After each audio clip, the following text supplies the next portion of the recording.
नमस्कार मित्रों, sociology with Dhruv Dixit channel में मैं ध्रुव कुमार दीक्षित आपका स्वागत करता हूं, अभिनंदन करता हूं। आज आपके साथ मैं एक सामाजिक सरोकार के विषय पर चर्चा करूंगा। जी हाँ, साल भर हो गया है कोविड-19 का संक्रमण। ये भी सामाजिक सरोकार का विषय है क्योंकि समान तौर पे समाज के साथ जुड़ा हुआ है। समाज के हर पहलू इससे प्रभावित हो रहे हैं, चाहे वो शैक्षणिक जगत हो, आर्थिक जगत हो, स्वास्थ्य हो या सामाजिक संबंध हो, सभी इससे प्रभावित हो रहे हैं। भारत में तो 30 जनवरी 2020 से इसकी शुरुआत हुई थी, लेकिन चाइना में नवंबर 2019 से इसके शुरुआती लक्षण दिखने लगे थे और 10 मई 2020 को WHO ने, विश्व संगठन ने इसको महामारी के रूप में घोषणा की थी। और उसके बाद ही धीरे धीरे पूरे देश विदेश में हर जगह कोविड-19 का संक्रमण फैलने लगा। भारत में भी लॉकडाउन हुआ। लॉकडाउन की त्रासदियाँ हमने देखी, हमारी अर्थव्यवस्था काफ़ी गड़बड़ा गई। लेकिन अर्थव्यवस्था के गड़बड़ाने के साथ हमने आत्मनिर्भरता के साथ धीरे धीरे आगे बढ़ना शुरू करा। कोरोना के जो गाइडलाइंस थी उसका पालन करना शुरू किया और कह रहे थे भारत में सेकेंड वेव आएगी। अब आई या नहीं आई, तकनीक मुद्दे हैं, इसमें हमको नहीं जाना। लेकिन मार्च के बाद जो वृद्धि शुरू हुई थी वो सितंबर अक्टूबर माह आते आते अपने चरम पे पहुंच गई थी और भारत दूसरे नंबर पे आ गया था कोरोना संक्रमण में। पहले पे अमेरिका, दूसरे पे भारत आ गया था, जो कि काफ़ी पीछे चल रहा था। लेकिन लोगों ने संयम रखा, लॉकडाउन हुआ, विभिन्न प्रकार के संक्रमण को रोकने के प्रयास किए और आप देख रहे हैं कि दिसंबर आते आते भारत की स्थिति दूसरे से तीसरे नंबर पे आ गई विश्व रैंकिंग में। और हमारे यहाँ जो प्रतिदिन 50-60 हजार की संख्या में संक्रमितों की संख्या आ रही थी, वो घट के 10,000 के नीचे आ गई। और नया वर्ष आया 2021। इसी दरमियान 16 जनवरी से भारत ने टीकाकरण, वैक्सीनेशन भी शुरू करा। कोवैक्सीन और कोविशील्ड, ये दो आई। पहले उसके भी एक चरमबद्ध, पहले कोरोना वॉरियर को लगाया गया। कोरोना वॉरियर के बाद में फिर हुआ कि जो बुजुर्ग हैं उनको लगाया जाएगा। फिर 60 साल की आयु, और अब आप देख रहे हैं कि 1 अप्रैल से ये 45 साल से ऊपर के लोगों को होगा। लेकिन पता नहीं क्या हुआ कि ये सारी चीज़ें आपकी जो है 26 जनवरी तक बहुत बढ़िया चलती रही। लेकिन 26 जनवरी के बाद से कुछ इसको वैक्सीन उत्साह मैं कैसा कहता हूँ, 26 जनवरी के बाद से हमने देखा हम भारतीयों में, भारतवासियों में एक वैक्सीन उत्साह आया। और वैक्सीन उत्साह में हमने लापरवाहियाँ शुरू कर दी। कोरोना प्रोटोकॉल से हम अलग हटने लगे। मैं खुद उसका शिकार हुआ। फरवरी में मैं एक पारिवारिक समारोह में गया और मैंने पारिवारिक समारोह में कोरोना गाइडलाइंस का उतना गंभीरता से पालन नहीं किया जो विगत लगभग साल भर से करता आ रहा था। और मार्च के शुरू में मैं संक्रमित हो गया। और उस संक्रमित होने में मुझको समझ में आ गया कि उसकी वजह क्या है। फिर अभी इस मार्च माह में जबलपुर शहर की घटना बता रहा हूँ। यहाँ पे जनप्रतिनिधि, प्रशासनिक अधिकारी और चिकित्सक, इनको वैक्सीनेशन के प्रथम डोज मिलने के बाद इनको संक्रमण हुआ है। ये गंभीर मुद्दा है। इससे समझ में आता है, सामान्य तौर पे अगर देखा जाए, हो सकता है कि चूंकि ये फ्रीक्वेंसी इनकी पब्लिक के साथ बहुत ज़्यादा है, चाहे वो कलेक्टर हों या रजिस्ट्रार हों यूनिवर्सिटीज़ के, या प्रोफेसर्स हों, डॉक्टर्स हों या विधायक, जनप्रतिनिधियों की बात कर रहा हूँ मैं, इनका जनता से सरोकार आम पब्लिक की तुलना में कुछ ज़्यादा ही होता है। व्यापारियों का भी रहता है, व्यापारी वर्ग भी जनता के संपर्क में ज़्यादा रहता है। तो ये 4-5 जो जिनकी बात कर रहा हूँ, यही वैक्सीनेशन के बाद इनको संक्रमण हुआ। तो इनके साथ में हो सकता है कि संक्रमित होंगे, इन्होंने चेक नहीं कराया, उसी बीच वैक्सीनेशन करा लिया और उसके बाद आ गया। तो वैक्सीनेशन को हम ब्लेम नहीं कर सकते। वास्तव में ये हो रहा है, वैक्सीनेशन का उत्साह हम में बहुत ज़्यादा आ गया। इसलिए मेरी आप सभी से इस वीडियो के ध्यान देने का मूल कारण ये कि मैं आप सभी से आग्रह करता हूं कि वैक्सीनेशन तो कराएं, गाइडलाइंस जो है उसके तहत कराएं। पहला वैक्सीनेशन, उसके बाद जो 28, अब उसको बढ़ा के 4 से 6 हफ्ते कर दिया गया है, उसमें आप सेकंड वैक्सीनेशन, सेकंड डोज लें और जरूर लें। कोविशील्ड हो या कोवैक्सीन, जबलपुर में तो कोविशील्ड है, जहाँ पे कोवैक्सीन है वो भी लें। इन दोनों वैक्सीनों में किसी भी प्रकार का विरोधाभास नहीं, दोनों ही भारत में निर्मित हैं और इफेक्टिव हैं। इनकी रेंज जो बताई गई है 70 से लेके 80% है। अब देखिए, वैक्सीनेशन में एक चीज है, आपको सुरक्षित रखता है। ये कतई दावा नहीं करा है किसी भी वैक्सीन के बारे में कि आप इससे बच जाएंगे, सुरक्षित हो जाएंगे, आप संक्रमित नहीं हो। हाँ, संक्रमण का असर आप पे कम होगा, उतना असर नहीं होगा। आप कोरोना जो अभी वायरस है कोविड-19, वो बॉडी में एंटर करने के बाद जैसे उसका प्रसार होता है, उसमें डेवलपमेंट होता है, विकसित होता है, उसके विकास की गति कम हो जाएगी, उसका वृद्धि कम हो जाएगी। दूसरी चीज, वो हमारे इंटरनल पार्ट को उतना डैमेज नहीं करेगा जितना जिसके वैक्सीन नहीं लगी है। तो वैक्सीनेशन में आप ये बिल्कुल भी भूल जाइए कि वैक्सीन लगा लिया नहीं। हाँ, वैक्सीन लगाने के साथ में आदमी सुरक्षित हो जाता है, स्ट्रांग हो जाता है, लेकिन फिर भी आपको मास्क लगाना है, सैनिटाइजर का प्रयोग करना है और अपने जो 2 गज की दूरी की बात है, डिस्टेंस मेंटेन रखना है। प्रयास हम करें कि भीड़ भारी जगहों में ना जाएं। सामूहिक कार्यक्रम जो हैं, अभी शादियां शुरू हो रही हैं, शादियों में कोई जरूरी नहीं है। देखिए, सरकार ने लिमिट रखी थी 50 की, फिर 100 हुई, फिर 200 हुई, अभी भी कुछ जगह 50 है। आप एक एवरेज लगाइए, किसी भी शादी समारोह में एक्टिवली पार्टिसिपेट सिर्फ 50 लोग करते हैं, बाकी तो फॉर्मेलिटी के लिए आते हैं, परिवार के लोग और उनके कुछ मिलने जुलने वाले। ये संख्या वास्तव में 50 की ही है। बाकी आते हैं, मिलते जुलते हैं, शुभकामनाएं देते हैं और भोजन करते हैं, लेकिन वो संख्या बढ़ने से अब बाद में भी फोन पे आर्टिफिशियल इंटेलिजेंस का प्रयोग करके आप उनको शुभकामनाएं दे सकते हैं। जरूरी नहीं है, अभी होली है, होली पे जरूरी नहीं है आप शुभकामनाएं दीजिए। जब हम देख रहे हैं संक्रमण है, शबे बारात है, होली है, गुड फ्राइडे आ रहा है ना, तो ये पाम संडे है आज, तो ये सारे त्यौहार भी आएंगे आपके। अभी अम्बेडकर जयंती आएगी, बैसाखी आएगी, फिर नवरात्रि आएगी, वैवाहिक समारोह आएंगे, तो महावीर जयंती आएगी। तो मैं इन सभी त्योहारों के लिए कोई खिलाफत नहीं कर रहा। मेरा ये कहना है, ये सारे त्योहार मनाएं, लेकिन सरकारी गाइडलाइंस जो हम सभी जानते हैं उसके तहत बनाएं, तो आप भी सुरक्षित हैं और हम कोरोना की चेन तोड़ेंगे। वास्तव में आपने देखा होगा, लॉकडाउन क्या करा गया था, कोरोना की चेन तोड़ने को, संक्रमण एक से दूसरे में ना फैले। वैक्सीनेशन भी कोरोना की चेन को तोड़ने के लिए है और हमने कोरोना की चेन तोड़ने में बहुत सफलता पाई थी। लेकिन 26 जनवरी के बाद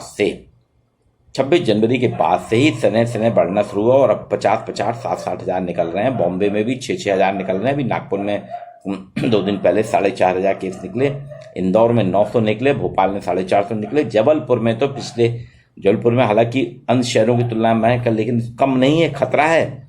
आप देखिए, पिछले एक हफ्ते से 21 मार्च से आज आपकी 28 मार्च है, प्रतिदिन 100+ चल रहे हैं। अगर इनकी गिनती कर ली जाए तो ये 700-800 से ऊपर 900 के करीब हो गए एक हफ्ते में।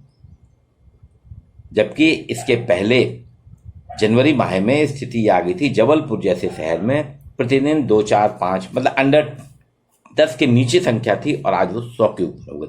मतलब आप सोचिए, हमने 100 गुना वृद्धि की है।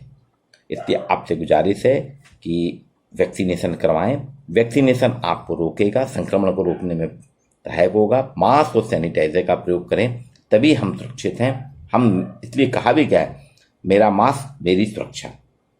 ये एक वीडियो मैं इसलिए दे रहा हूँ क्योंकि जिस तरह से सभी शहरों में बढ़ रहा है कोरोना का संक्रमण, अभी परीक्षाएं हैं, मध्य प्रदेश सरकार ने उनको अप्रैल की जगह मई जून में कराया और वही पुराने पैटर्न को छोड़ के ओपन बुक एग्ज़ाम से कराया है। फाइनल ईयर के फिजिकल उपस्थिति के साथ कराया जा रहा है। तो देख रहे हैं हम धीरे धीरे हमारा जो संक्रमण जो है हम पे हावी ना हो, हम वैक्सीन के उत्साह में ना रहें, हम जितने भी कोरोना के प्रोटोकॉल उनका पालन करें, मास्क लगाएं, सैनिटाइजर लगाएं और वैक्सीन का भी रजिस्ट्रेशन कराएं, वैक्सीन भी लगाएं, तभी हम भी सुरक्षित हैं, हमारा समाज भी सुरक्षित है।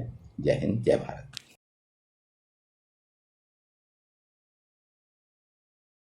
नमस्कार मित्रों, sociology with Dhruv Dixit channel में मैं ध्रुव कुमार दीक्षित आपका स्वागत करता हूं, अभिनंदन करता हूं।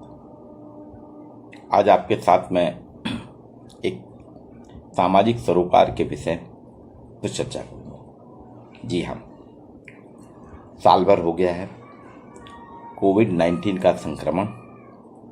ये भी सामाजिक सरोकार का विषय है क्योंकि सामान्य तौर पे समाज के साथ जुड़ा हुआ है। समाज के हर पहलू इससे प्रभावित हो रहे हैं, चाहे वो शैक्षणिक जगत हो, आर्थिक जगत हो, स्वास्थ्य हो या सामाजिक संबंध हो, सभी इससे प्रभावित हो रहे हैं।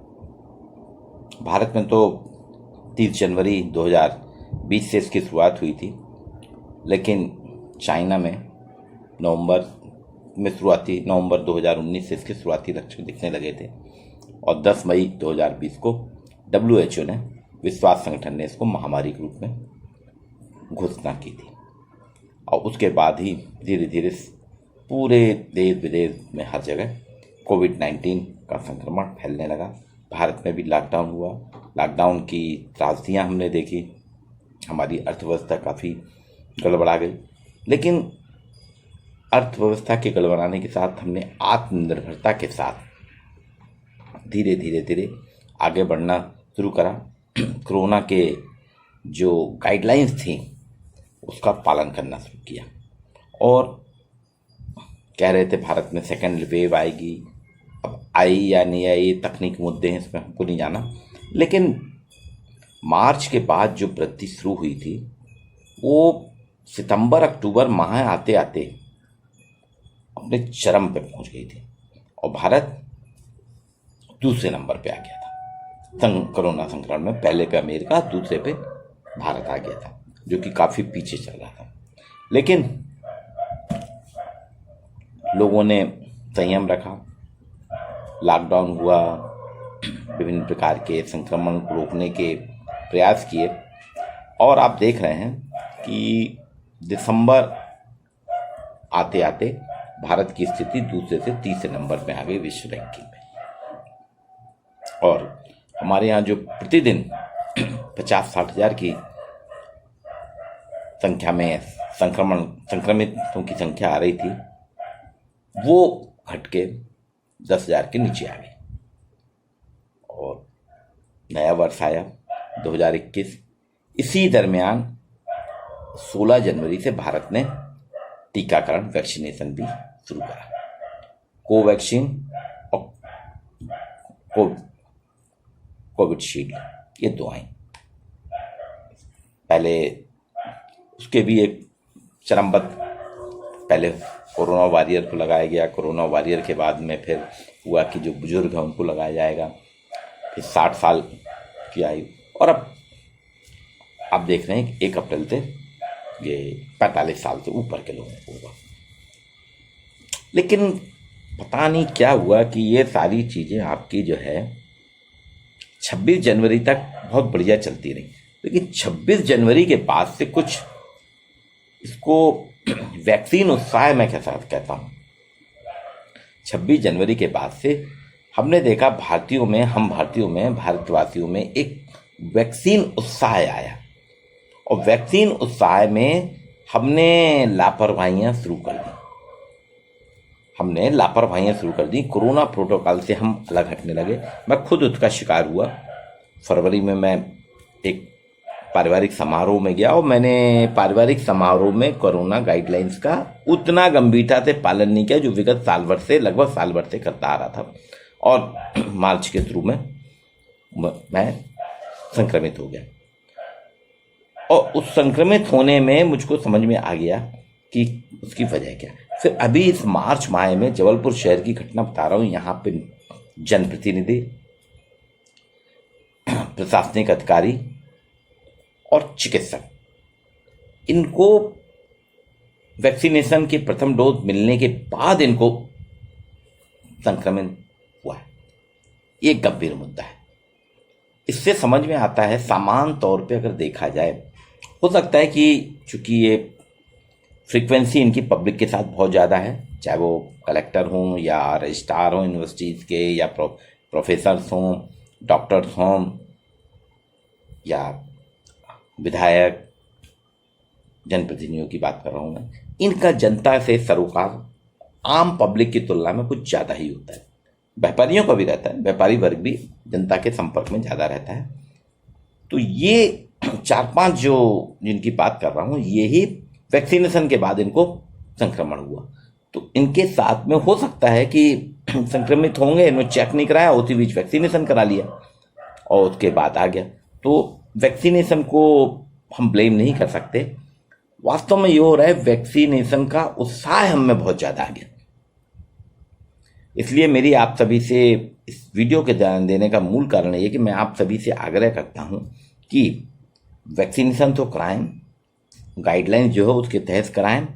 पहला वैक्सीनेशन, उसके बाद जो 28, अब उसको बढ़ा के 4 से 6 हफ्ते कर दिया गया है, उसमें आप सेकंड वैक्सीनेशन, सेकंड डोज लें और जरूर लें।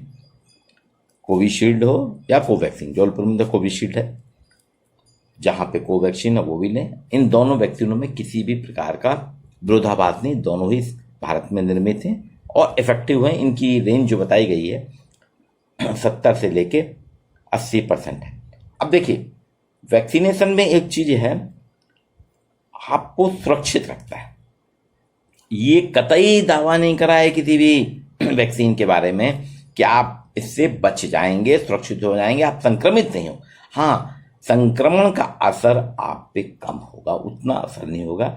आप कोरोना जो अभी वायरस है कोविड-19, वो बॉडी में एंटर करने के बाद जिससे उसका प्रसार होता है, उसमें डेवलपमेंट होता है, विकसित होता है, उसके विकास की गति कम हो जाएगी, उसका वृद्धि कम हो जाएगी। दूसरी चीज, वो हमारे इंटरनल पार्ट को उतना डैमेज नहीं करेगा जितना जिसके वैक्सीन नहीं लगी है।